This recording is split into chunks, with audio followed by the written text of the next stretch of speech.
Hello mga kautang! Welcome back dito sa aking channel. This is Clarice, ang inyong number 1 palautang. Sa video na ito mga kautang no, is another usapang utangan online pa rin tayo.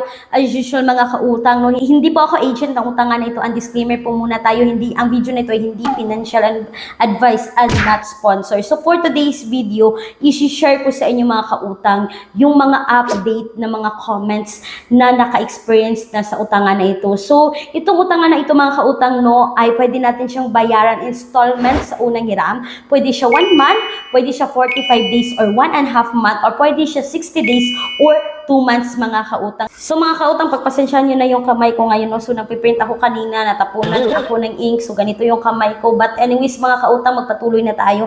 So talagang mababa yung interest sa utangan na ito. So ngayon mga kautang, babasahin ko sa inyo yung mga other comments about kay Mabilis Cash. So, it's all about Mabilis Cash pala. So, mga kautang, talagang ang laki ng pinagbago ng utangan na ito. And please take note ha, hindi po sponsored ang video na to mga kautang.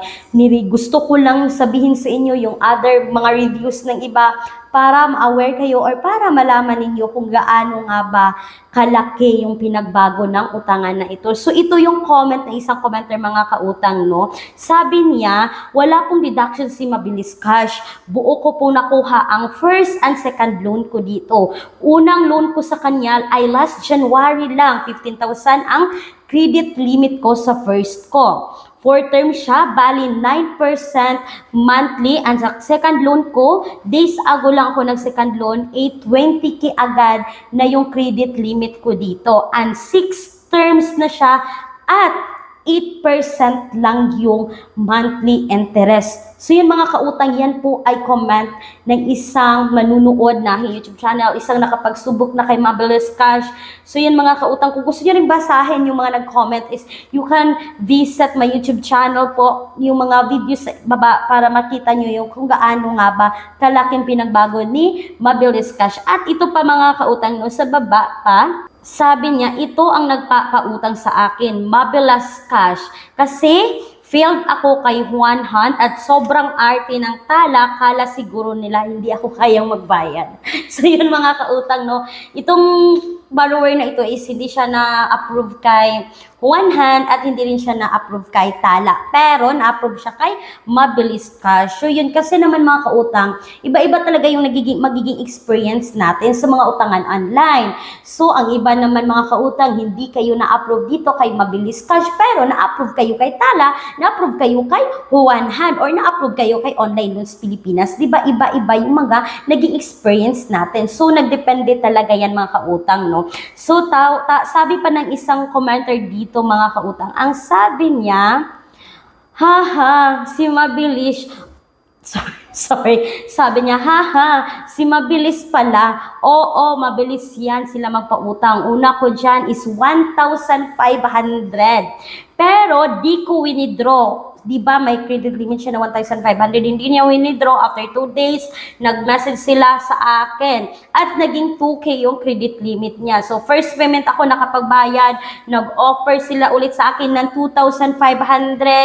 Now, nasa 10,000 na ako at nag-loan ulit ako dito. Gipit pa pero di na ako nag-utang kay Cash Express. Diyan na ako nag-stick kay Mabilis Cash, mababa interest nila kaysa kay Tala. So ang dami talagang pinagbago ng Mabilis Cash. So kung compare natin si Mabilis Cash kay Cash Express mga kautang, is talagang ang laki talaga ng difference. Ang laki talaga mga kautang. Kung gusto nyo makita yung review ko kay Cash Express mga kautang, is meron ding link sa description box. At ito pa mga kautang, ang sabi pa niyang commenter dito sa isa, sabi pa niya, sa Bilis po kasi 500 lang yung first credit limit ko.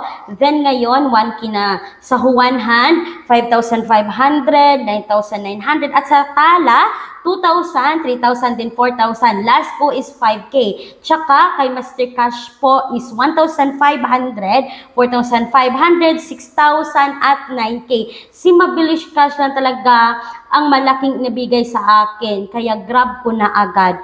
So isipin yung mga kautang, no, itong si user na ito is ang dami niyang napangutangan talagang loan up. Isipin niyo na try niya kay Bilis, kay Juanhan, kay Tala, kay Mr. Cash, at ngayon kay Mabilis Cash naman. So kapag good payer ka talaga mga kautang, is ang dami talagang pwedeng magpautang sa iyo kapag makapagbayad tayo on time mga kautang, no? So yun lang po mga kautang, no, ang daming nagbigay ng experience dito kay Mabilis Cash.